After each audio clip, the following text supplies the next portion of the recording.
নমস্কার বন্ধুরা, সকলকে আমার চ্যানেলে স্বাগত। বর্তমানে পশ্চিমবঙ্গে নতুন দল ক্ষমতায় এসেছে।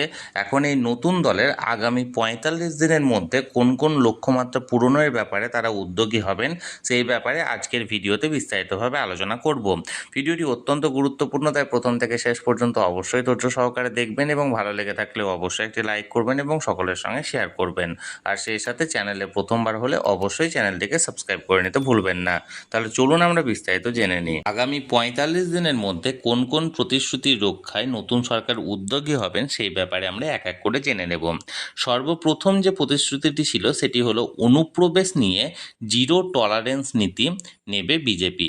শাহ বলেন, আমরা ডিটেক্ট, ডিলিট ও ডিপোর্ট নীতি নিয়ে চলব। অর্থাৎ অনুপ্রবেশকারীদের জন্য কোনো রকম কোনো টলারেন্স নীতি বা কোনো কিছু এখানে মেনে চলা হবে না, তাদের জন্য জিরো টলারেন্স নীতি এখানে মেনে চলবে এবং নতুন সরকার ডিটেক্ট, ডিলিট এবং ডিপোর্ট এই নীতি নিয়ে চলবে। নাম্বার ২ দেখুন, যেটি সবচেয়ে গুরুত্বপূর্ণ রাজ্য সরকারি কর্মচারী, পেনশনার এবং ফ্যামিলি পেনশনারদের জন্য, সেটি হলো রাজ্য সরকারি কর্মচারীদের জন্য ডিএ সুনিশ্চিত করা হবে। সরকার গঠনের ৪৫ দিনের মধ্যে সপ্তম পে কমিশন লাগু করা হবে। অর্থাৎ প্রতিটি রাজ্য সরকারি কর্মচারী এবং পেনশনার বা ফ্যামিলি পেনশনারদের জন্য সুনির্দিষ্ট হারে ডিএ দেওয়ার এখানে ব্যবস্থা করা হবে এবং এক্ষেত্রে নতুন সরকার আসার ৪৫ দিনের মধ্যে সপ্তম পে কমিশন লাগু করা হবে। নাম্বার ৩ দেখুন, মধ্যবিত্ত ও গরিব শ্রেণীর মহিলাদের প্রতি মাসে ৩,০০০ টাকা দেওয়া হবে। অর্থাৎ যে অন্নপূর্ণা ভাণ্ডার বা অন্নপূর্ণা যোজনা এখানে লাগু করা হবে, সেই অন্নপূর্ণা যোজনার মাধ্যমে প্রতিটি মধ্যবিত্ত ও গরিব শ্রেণীর মহিলাদের তাদের সামাজিক উন্নতি নিশ্চিত করতে প্রতি মাসে মাসে তাদেরকে ৩,০০০ টাকা করে আর্থিক সাহায্য দেওয়া হবে। নাম্বার ৪ দেখুন, অমিত শাহজি জানান, কেন্দ্রীয় সরকারের বিভিন্ন প্রকল্প দুর্নীতির কারণে যেগুলি বন্ধ আছে, যেমন আয়ুষ্মান ভারত সহ সমস্ত কেন্দ্রীয় সরকারের প্রকল্প বাংলায় চালু হবে। অর্থাৎ যে সমস্ত প্রকল্পগুলি কোনো না কোনো কারণবশত বন্ধ আছে, পশ্চিমবঙ্গে লাগু হয়নি, যেমন ধরুন আয়ুষ্মান ভারত প্রকল্প, এই সমস্ত প্রকল্পগুলি বাংলায় শুরু করা হবে।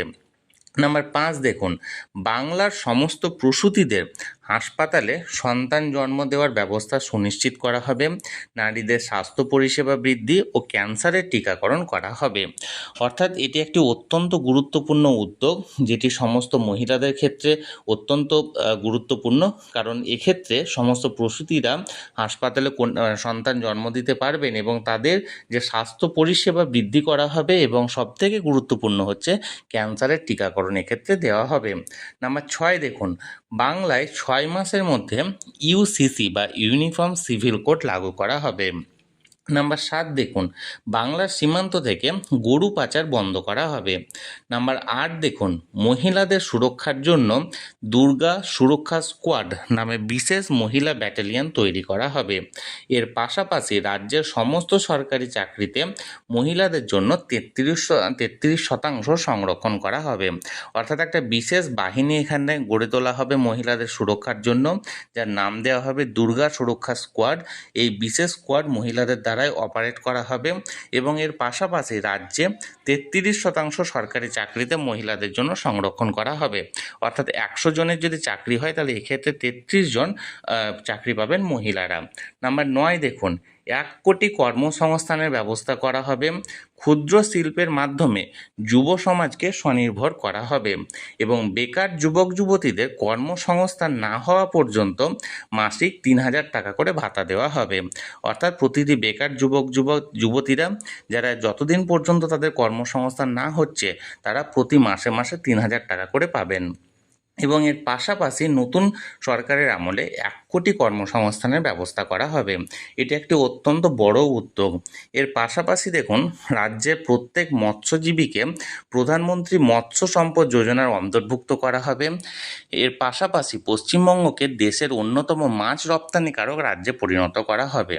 নাম্বার ১১ দেখুন, উত্তরবঙ্গে পুরনো চা বাগানের উন্নয়ন, দার্জিলিং চায়ের বিশ্বজনীন ব্র্যান্ডিং, পাট শিল্পের আধুনিকরণ করা হবে। এবং নাম্বার ১২ দেখুন, ভারতীয় অষ্টম তপশিলে কুড়মালি ও রাজবংশী ভাষাকে অন্তর্ভুক্ত করা হবে।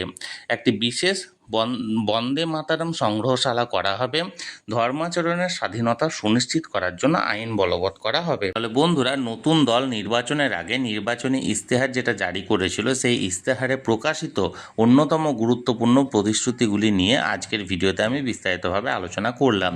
এই নিয়ে যদি আপনাদের কোনো কিছু জানার থাকে বা কোনো কিছু প্রশ্ন থাকে, অবশ্যই কমেন্ট করতে পারেন। আমি চেষ্টা করব আপনাদের সকলের প্রশ্নের যথাযথ উত্তর দেওয়ার। আর এই ভিডিওটি ভালো লেগে থাকলে অবশ্যই একটি লাইক করুন এবং সকলের সঙ্গে শেয়ার করুন। আর সেই সাথে এই চ্যানেলে যদি প্রথমবার হয়ে থাকেন, এই রকমের ইনফরমেটিভ ভিডিও আরও দেখার জন্য যারা এখনও পর্যন্ত এই চ্যানেলটিকে সাবস্ক্রাইব করেননি, তারা অবশ্যই চ্যানেলটিকে সাবস্ক্রাইব করে রাখুন। ধন্যবাদ, দেখা হচ্ছে পরের ভিডিওতে।